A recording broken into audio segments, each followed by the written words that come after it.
Je vous remercie. Nous passons maintenant à Madame Géraldine Bagnier.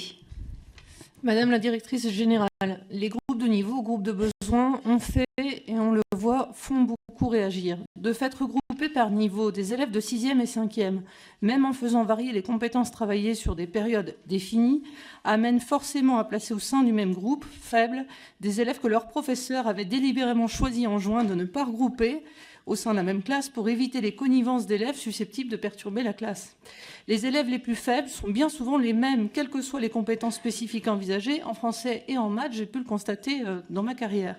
On a vu aussi, en conséquence des annonces, des collèges publics se priver d'options, telles que le latin, l'allemand, LV3, parfois peut-être les langues régionales, des options souvent offertes par le privé pour mettre en place ces groupes.